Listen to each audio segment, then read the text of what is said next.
Right, good evening, everybody. How you doing? Hope everybody is well. Welcome to the Aesthetic Business Forum. It's Richard Crawford Small. Hope you're all well. Just normal thing. We'll just wait for a couple of minutes for people to drop in, and then we'll get started. And I'll essentially take you through your business model. So yeah, we'll kick off in a couple of minutes. But in the meantime, that some of you may have seen, some of you may have not seen, my Instagram, right? So I created some AI stuff, and this will keep us amused in the meantime. And I shared it on my Instagram, on my Facebook. These AI images, they're fantastic. So there's a link in the chat to drop in. But yeah, basically I created 10 AI images. Yellowstone Rich, which is that one. Pirate Rich. We had Flowery Rich. 80s Wrestler Rich. Skinny White Rich. Sea Captain Rich. Terrible Art in Charity Shop Rich. King Rich, Stoner Rich, that was terrible, and Brokeback Rich, which I've been informed isn't particularly politically correct. So we've changed that one to Country Music Rich. So jump onto Instagram, links in the chat, and vote for your favorite one. And the prize is, whichever one it is, I will have it as my profile picture for an entire month. I think the current winner is 70s 80s Wrestler Rich, but really, if you fancy voting, vote for the Pirate, because that's the one I prefer. But I think I've got a feeling that the Flowery one is going to win. So anyway, so yeah, that was a bit of fun. So anybody waiting, let's see if we let you in. Might be a quiet one this evening, but not to worry. Everyone is here. We'll just crack on with it. So, right, business models. Can you show me again? Yes. All right, I'll show you again. Hang on then. One more time. Okay, so we got Yellowstone Rich. We've got Pirate Rich, Flowery Rich. These are all AI generated, by the way. 80s Wrestler, Sea Captain. No, that's not Sea Captain. That's Skinny White Rich. That's Sea Captain. Terrible Art in a Charity Shop Rich. King Rich, Stoner Rich, and Brokeback, formerly, well, now Country Music Rich, as opposed to Brokeback Rich. So yeah, jump onto the Instagram, links in the chat, and vote. AI doesn't always get it right. I think that's the truth. AI doesn't always get it right. So, right, let's get cracking. So tonight, what we're going to be talking about is your business model. Now, and essentially, also, this is how you generate your profit. In the poll I put in AE, and also work that I've done since outside of that, looking at information, looking at data, about 80% of the business owners, and that's called it, business owners out there in the AE world or in the aesthetics world, don't actually have a functioning plan. And I'd be interested to know why that is. I mean, if you're watching this back on replay, let me know. If you're watching this live, pop into the comments. What is it about planning that scares so many people? I think for me, not being a natural planner, it's actually not so much fear of the detail. It's just I get you get overwhelmed by it. I remember when I was looking at raising money for iConsult, and we had to create a fully functioning business plan, and the detail that went into it was just horrendous. It was so overwhelming, and in the end, it was like all of my energy just left me. I just felt I couldn't be asked. It was just one of those horrible things.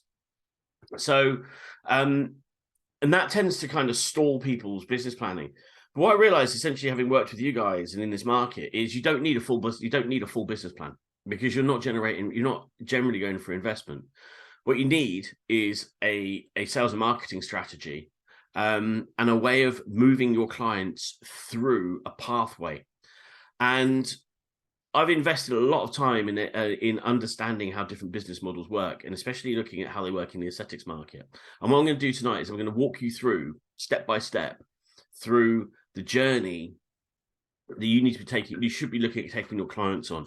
And if you, in the absence of a plan, or say the absence of a better plan, this is one you can use, and it's really, really simple to follow. So I'm here with my trusty iPad, and sit back, and I'm just going to walk you through this, and we're going to take someone on a journey. So let's get started. There we go. Right. Cool. Give me a thumbs up if you can see the iPad. Perfect. Thank you very much. Right. So this kind of fits right into the sort of the planning modules of AE. And to get to this point, what a lot of the time we've done is actually looked at who our ideal client is. But even if you haven't done that exercise, this will still have value for you. So we're going to take our ideal client, and this is our ideal client. So someone in the chat, give this ideal client a name. First name comes to your head, or who's your ideal client? Someone just type a name in the chat.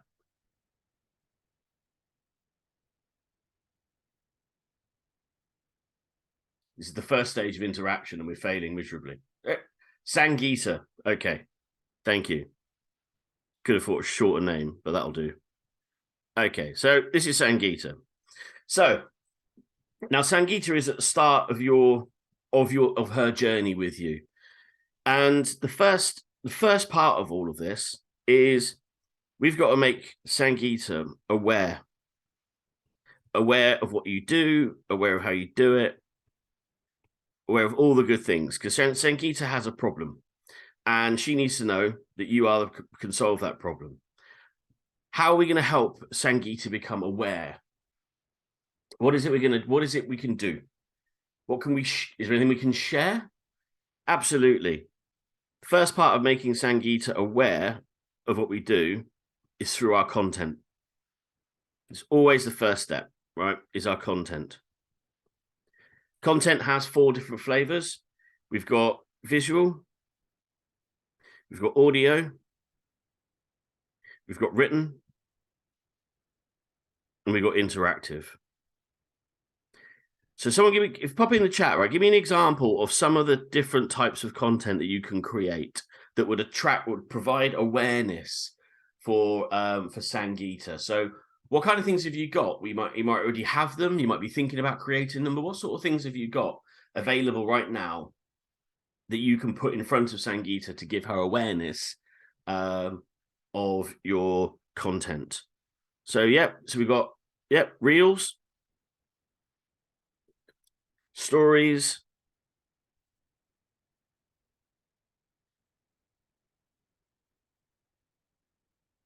blogs,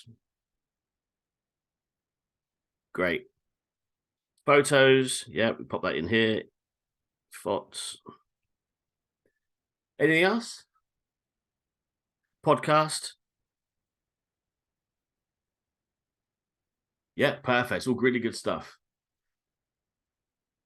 So other things that we can throw in there, we can chuck in kind of like PDFs.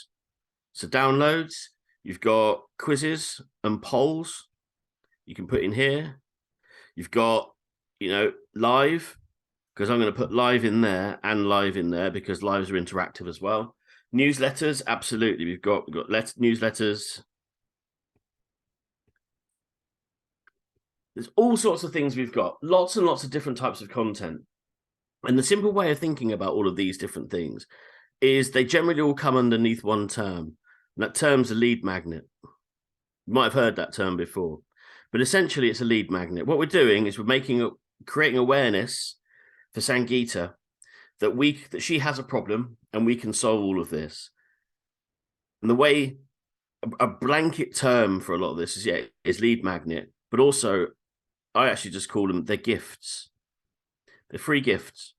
So you're giving the gift of knowledge, of insight, of experience, of education, of all those sorts of things to your ideal client to move them on this journey up here. And what's the purpose of all of these what's the purpose of these lead magnets? What are we trying to achieve with them? There's a couple of something we're trying to capture, and it's something we're trying to build. So capture, absolutely. We're trying to capture data, and we're trying to build trust. Bang on, you guys are on it tonight. Trying to capture data, and we're trying to build trust. So the things that you create in those lead magnets are designed to do those sorts of things. So PDF download, we're capturing the data of email. Newsletter, we need their email addresses. Reels, stories, we're building trust. Podcast, probably capture their email address for the podcast as well. So all these different things that we're trying to build. And there are lots of other different types of content that you can create. So this is the first stage. And have a think about, you can audit your own lead magnets and think, okay, well, what's effective out of what you're creating? What's not effective? There's lots of different ways that you can approach all of that. So Sangeeta's on her journey, and she's now moved through the awareness phase, and now she's moving into the second part of your journey, part of your model, and this is the amaze part. Amaze, blow her socks off. So at this point, what generally happens is there's a little bit of a chasm to cross here. So you've got to move from there to there. And often that's literally just communications. That's your phone, email, something like that. There's an engagement that happens and moves across through into that little part there. So here we are. She's now taken this next step, and I call into what we basically is entry level.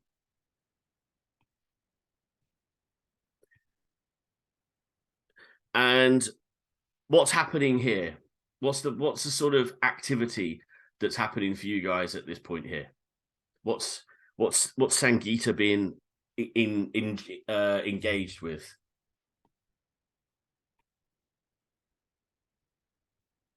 It's a consultation. So right here is our consultation process.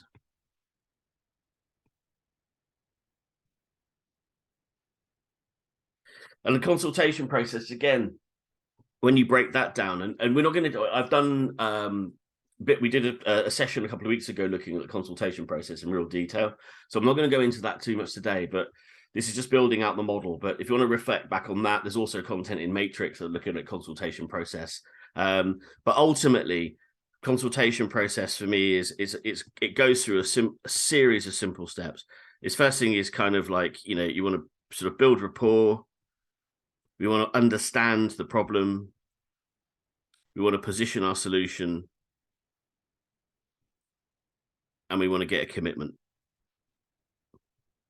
That's ultimately what we're trying to achieve. So we get all of those things done. Consultation happens, and then there's going to be, essentially, there will be an entry level treatment as well. And the whole idea of this pro part is absolute. It's amazement. We really want to dazzle, and really kind of create the best experience that you possibly can. So again, when you're looking at this sort of thing and thinking, right, how do I audit this? This is looking at building trust, building engagement, all these sorts of things. What can I do to improve my consultation process? How can I improve rapport? Are the questions I'm asking to get understanding good?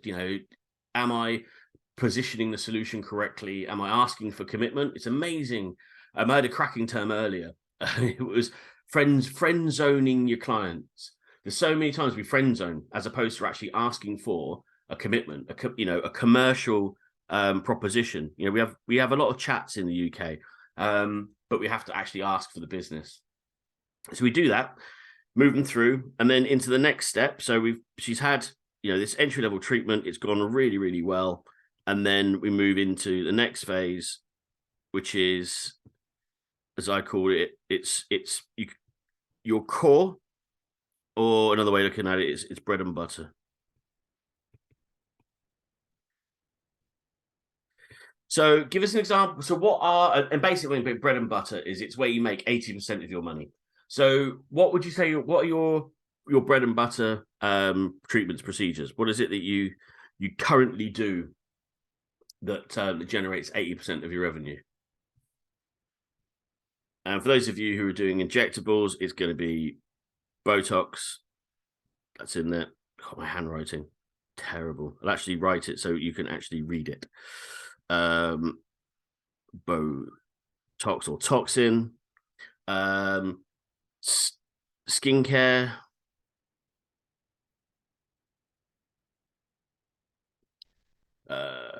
hydrofacial.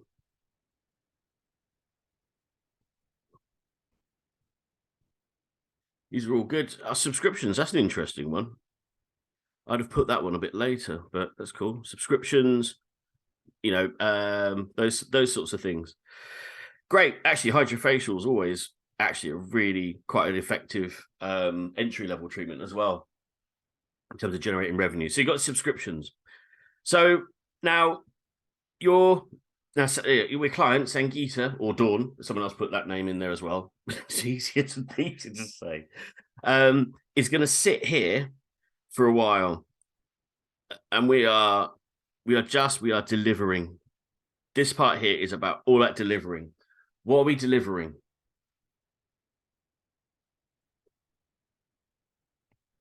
She's paying for something. What is it? What is it we're delivering? We're delivering a result. Simple as that. Solution, yeah, result, outcome, whatever you want to call it. We've got to deliver a result. We have to deliver a success. So as we move through this whole process, actually in a maze, I'm just going to put dazzle in there. This is to dazzle, right? So in here, we want to deliver a result. And once they've been in that process for a while, then I think you kind of earn the right to upsell.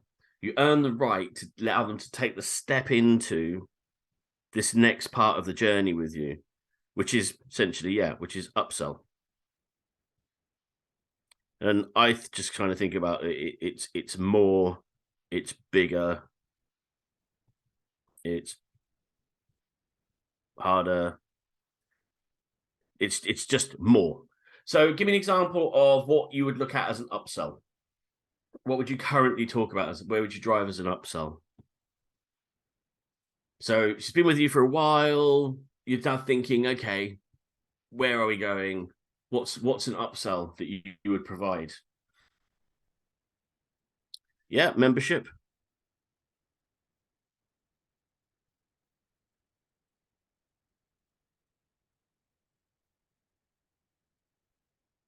Yeah, memberships, plans, definitely. I'll even put subscriptions in here actually, because they kind of work quite well. Subscriptions, VIP, essentially, and also I think some of the types of treatments that you're going to be doing as well are going to be more complex. So I'm just going to write in there, just essentially just more complex treatments, multiple modalities, combinations.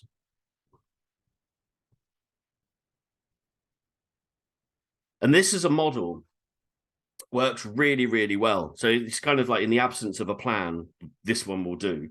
This is a really good one to follow, because the purpose of this is to retain.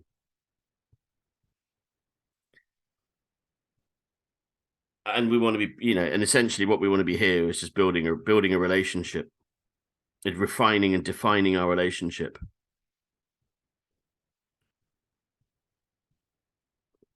There we go. Apologies for the handwriting, but you get the idea. And that essentially, in 10 minutes, 15 minutes, we've built a model, a plan that you could really, really simply, the people can follow. The next step is when we look at it is how do you is commercializing it. So obviously looking in terms of revenue. Now, up this point here, it's free gift. So, the revenue you're going to receive is zero. At entry level, if you charge for your consultations, you'll get like, £1. From here, it will be 2. And then here, it should be 3 to 4. Now, the reason we look at that is not everybody charges their consultation, and that's okay. But don't dismiss your consultation as having no value. It has a lot of value, but you might not want to charge for it. So we leave that there. Bread and butter. The thing with all of this is at this point here, this generally just covers your costs, and this gives you your profit. So as we sort of say, the point of the talk is how to simply build profit. Is if you move people through this journey, yes, you're going to have to invest in create time, energy, and money in creating the gifts, the content that moves them through. You're going to have to invest time, energy, and money in creating the entry-level products and services that maybe you run at a slight loss because you're over delivering time, etc., to build the trust, to dazzle them, to generate the return on your investment in bread and butter and upsell. Now, where I see people have applied this model and it goes wrong is getting really, really excited in the consultation and trying to jump straight into an upsell from the consultation. And that for me is, you know, having seen so lots and lots of consultations and watched them, every now and again it works. But for me, it's the equivalent of trying to hit a hole in one in golf. I'm not a golfer, but I gather that's difficult. You know, you play the odds, you know, to get a hole in one, you might have a 1 in 200 chance. But actually, what's probably better is to stick to the plan and move them gently through the model. Build trust here, because a lot of the time that if you try and get people into an upsell, they might say yes, but actually you've not really earned the right. So you'll get possibly the wrong type of client locked into a subscription or a treatment plan. And I'm sure some of you know, you've had experiences of that, where you just get the wrong type of client locked into this.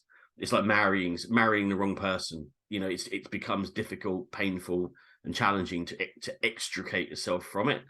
Best to find out here and here whether or not that person is right for you. So when you do move them into this section here, into the upsell, it's considered and measured, and trust has been built on both sides of it. Because the other thing about this process is, yes, it's about moving Sangeeta here up way through, but it's also your opportunity to actually know whether or not at this point you might not like her. It might not be right for you, so you don't move on to the next stage.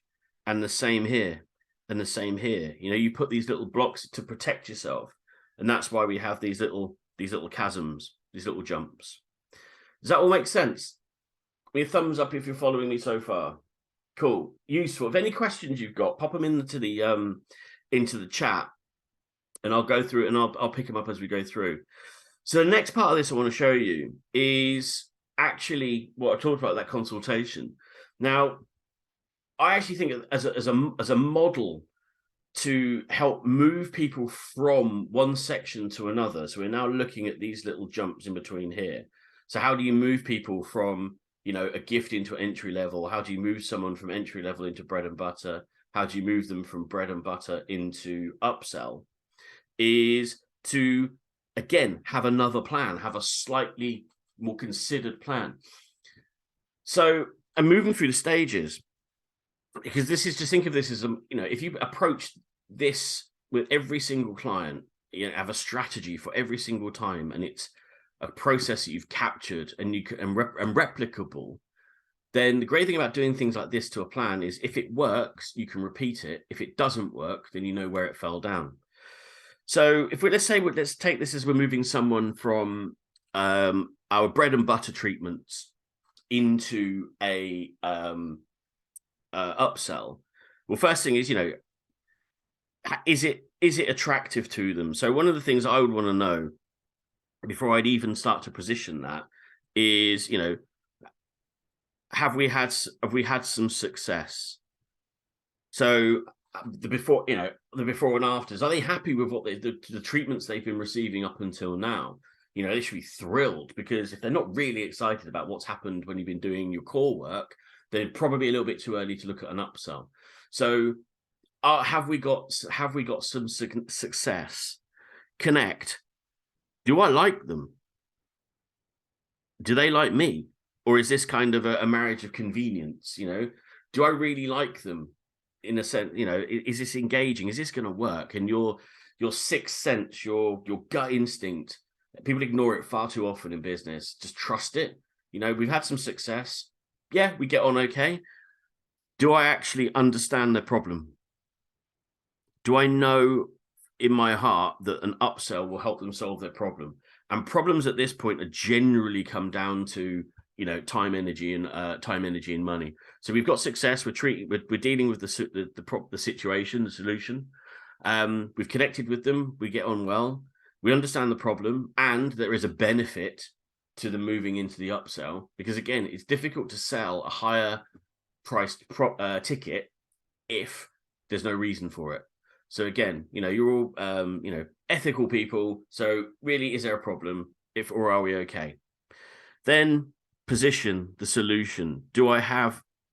Is this the right solution for them? And if that's the case, then we can move forward with the commit. And that's essentially just ask. Are we going to ask them? So we've gone through a little bit of an audit process, and you can actually think about it. If you could do this, when you bring them back for a review, something like, hey, let's have a quick look. Here you before and after. This is what you were like when you started off your journey with me. This is what you were like. This is where we are now. We get on well. You trust me. I like working with you. I understand that, the challenges you had. This is where we can move on to the next step. And by maybe going into a membership plan, into a VIP plan, it will help you achieve this. How does that sound? Boom. It's a simple process. And then you'll get yes or no. And the answer is yes, you move on. If it's no, it's because one of these things is not right for them. They either don't think they've had a success, they don't like you, they don't understand the problem that they have that you're trying to solve. So it gives you an opportunity to go back and just go, okay, let's explore this a little bit more. If it's one of these two, you've got a problem. Let's go and explore one of these two, and then you can go again. And when you plan these things out, it makes life just so much easier. It makes the communication easier. It makes the role easier. And I do this myself. Some of you have probably heard me do this, and when it doesn't work, it's generally because it's either a lack of understanding of the problem, or they don't understand how I can solve it. If we hadn't had any success, then we don't get to this point anyway. If we don't like each other, we don't get to this point anyway. So don't be afraid of taking this. And I'll send you, if you want me to send you these two models, I'll send them to you so you can actually map them yourselves. But every client that you work with, at some point, you should have a plan for them. So if you imagine if you had that in your head that was relative to your own business, and every single client you walked through went through a journey with you, what impact would that have on your profitability? Pop it in there. If every single client that you've had went through this journey with you, what do you think the impact would be on your profitability? Would it go up or down?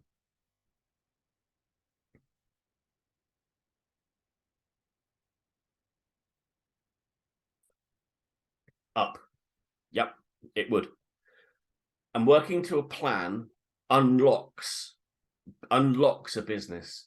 And I say that having worked with so many of them and putting this process in place. And when we get this process in place, and yeah, it takes time to go from point one to right way through. But then when you get to the end, the upsell, and if you work through that, then you can do a bigger upsell, because maybe there's a piece of capital equipment that you need to invest in to enable you to deliver a bigger upsell. Do you move them through quicker? Is there a digital process underpinning all of this? So it's a marathon, not a sprint. But where I said, where I see a lot of people lose out on their profitability is because they're trying their hardest to make bread and butter treatments deliver enough money for profitability, and it's really, really hard to do. So there we go. I shall open up for questions. So there's only a few of us. So actually, if you want to jump off mute and ask me the question, or I can take it out of the chat. It's entirely up to you. So it's taking out the need to upsell at the intervals. Treatment plan at the beginning, and you're cross-selling in advance. I think, are you say so? So jump off mute. Let me ask you to unmute, and then there we go. Sorry, that's all right. Where my thoughts were was because I've been having this conversation in clinic this week. Yeah. About I'm obviously going to take the time to fill out a consultation form, like how I want it doing as a director of our clinic. Yeah. But we need to be kind of, like I was saying, like writing down the problems, matching it to the solutions we've got, and then having a section where it's right, this is the plan. So the client's got that transparency. As far as I'm concerned, I'd like them to have that from the get-go. And it's like, right, we're going to go off on a skincare program. We're going to do that for a good 8 to 12 weeks. Then we're going to pick out the pigment with laser. Then we're going to pop you on that peel, like that type of thing. So you're setting yourself up to do less legwork later, and less having to, so then there's like, you've narrowed it down to, in the end, like from the beginning, they're going to commit to that treatment path. But I guess one of my questions as well, was like taking a bread and butter client up to a VIP and getting them onto a membership. Yeah. Like a bit grey about all of that. What would be the best thing to do? Do you get them to commit to a subscription plan, or do you do them like a tailored package for a bigger spend? Either or both is the answer to that one. So let me jump back onto the iPad, because that might help clear it up a little bit. So the answer, I suppose, the answer to that one is that this. Where is my iPad? There we go. Okay, cool. Is I guess the question then is it's what's right for that particular client, because I guess in your treatment, it's having both options available gives you gives you options, right? So one of them might be, so if I jump into an aesthetic side of things, so they might have come in your gifts and with the idea, with one particular idea in their mind about what the issue is. So they've walked in for I don't know, skin peel or something like that, and you can't take your eyes off their glabella, right? But in their mind, that's not a big huge problem. So you can give them the consultation, but always give them what they want rather than what they need. And it sounds kind counterintuitive, but if you drive an upsell too early, what happens is they get a little bit confused. It's in my experience. So it's like, right, we can do all these wonderful things, but right now we're going to solve the problem that you've walked in for. Then as they move through this journey, at every sort of review point, if you imagine the journey that someone's going on, you're just kind of building it step by step until you get to this point, and then it should be automatic. It's like, right, you need, I don't know, threads, which is a bigger, more complex, more expensive solution, or we'll carry on doing your bread and butter stuff, but we're going to move you into a membership, so you spread your payments out over time. Does that make sense? Yeah, no, it does. Yeah. I think that we probably jumping the gun a bit in terms of like our business personally, because our subscriptions are actually quite basic. Right. Okay. You can give. I mean, it's, if it works. I mean, this is just this is an example of how I kind of tend to map it all out. What I often find is, again, if you kind of try and lock people in to long term too early, they panic because they've not built that trust with you yet. And it takes people time. So like, for example, I have in the AE world is, what we're asking people to do essentially is to jump into, memberships, upsell, to be part of a program.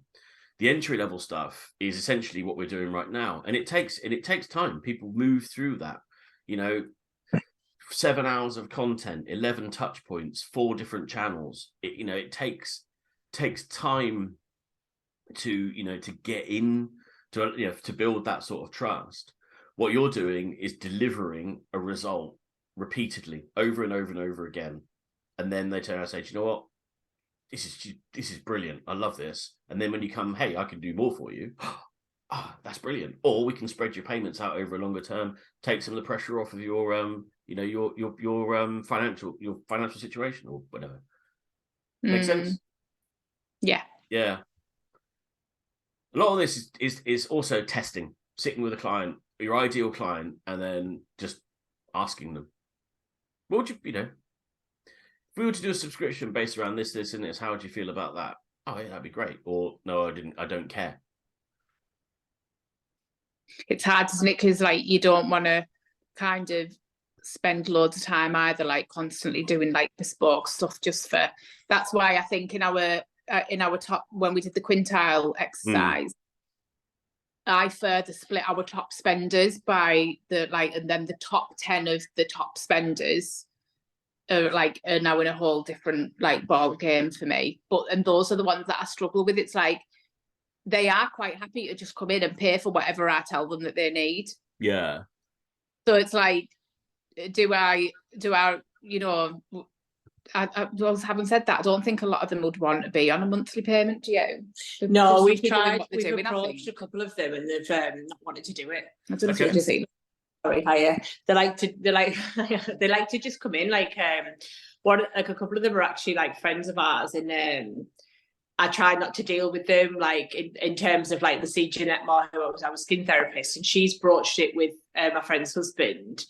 They're quite well off, and he was like, nah, I just want to like pay as I go. And he'll come in and spend like, $500 on stuff, and he's not bothered. He doesn't want to save money. Yeah, I think that they're just, like I say, we've got a select, 10 people out of the now that are just happy doing what they're doing. Yeah. Well, if it's on the menu, people can can buy it. I think that, there's a couple of different games that you can play to kind of help understand a little about that upsell. And everyone who's listening, you can play the same game. I call it the credit card game. Have I played it with you before? No. Okay. So imagine I am. So what's your target? What's your ideal client's name? Sarah, right? So I am Sarah, and I've walked in and I've gone, right, let me take my card. So look at me. I don't care what you put on this. There it is. What's the most that you can put on that card in one go? So I don't mind what it is. There's no limits to the upper number, but you've got to charge it. You can only do it once. What's the maximum that you can put on it?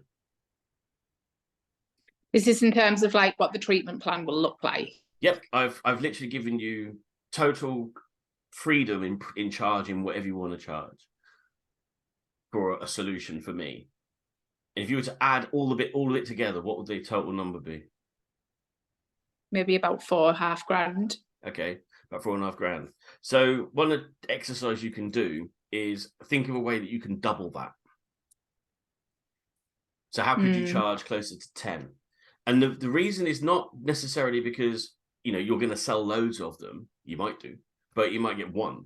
But the reason is because it's on the menu. So therefore, if you were anchoring, so right, we can help solve your problems anywhere between 10K and 1,000. Suddenly you're anchoring in the middle. You see what I mean? That's a way to look at it, isn't it? Because like we need, that's so interesting, because obviously you could get somebody full body of hair removal, and then in the meantime they're doing the skincare, and that's so interesting. So that's the concept, lifetime value. So when you look at this model again, what I've essentially just kind of introduced you to, if I could find it, there we go. And one of the things that's, again, it's not particularly done that well in this sector, but it's done beautifully in lots of others, is the concept of lifetime value. So playing the long game.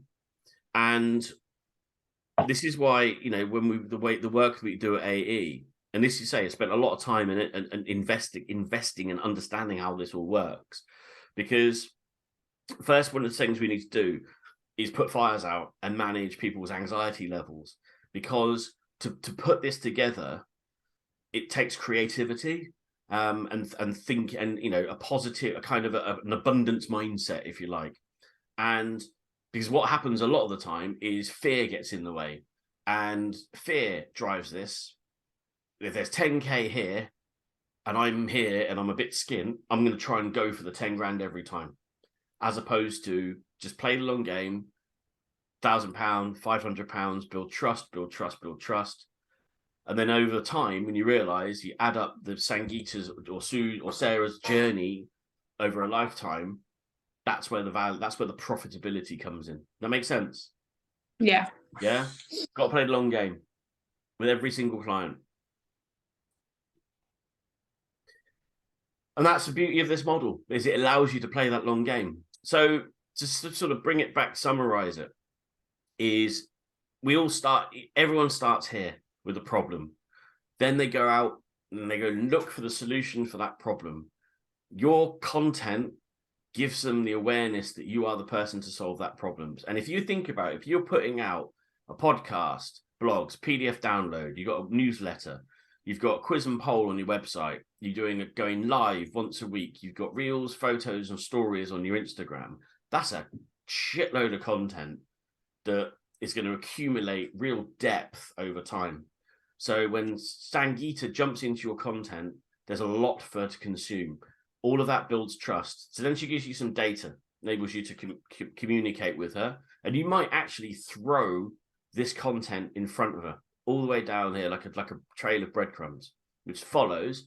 And at this point, all of a sudden, you can jump into a slightly different model, which is, oh, well done. I was doing so well. This one. So attract, connect, understand, position, commit, to move into entry level, do the amazing consultation, you create a great rapport, you understand her problem, you demonstrate you understand the problem, you provide a solution, and you ask for commitment, cash or card. When would you like to start? Should we get you booked in? You know, don't leave the pauses. And create that treatment, move through the jump again into more, the more the bread and butter stuff, which is generally, skincare treatments, Botox, that kind of stuff. Be interesting to know how long you find your clients tend to stay in this area for. Weeks, months, years sometimes, but it'd be good to know, get an idea of how long they're generally standing in this part. And then next step is, again, through that same process, jumping into more, bigger, harder. Sounds pretty dodgy, isn't it? But VIP community, for example, combination treatments, subscriptions, treatment plans, more complex modalities, memberships, all about retention. Make sense? Yeah. Yeah. So the question then is, well, how do I do all of that? So for those of you who are in Matrix, that's the growth program.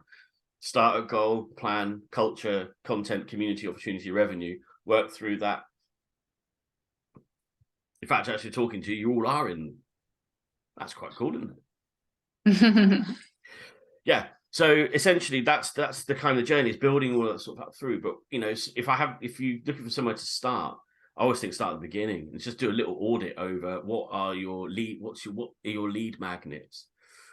I've done the quintile exercise with some of you, which has kind of explored that a little bit. So you should have a better understanding of that bread and butter relationship between the bread and butter treatments and upsell, which you guys have got.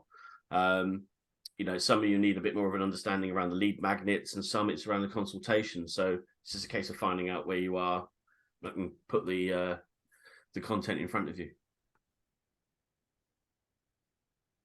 Makes sense. Everyone else is really quiet. Kay and Rachel, are you still there? How you doing?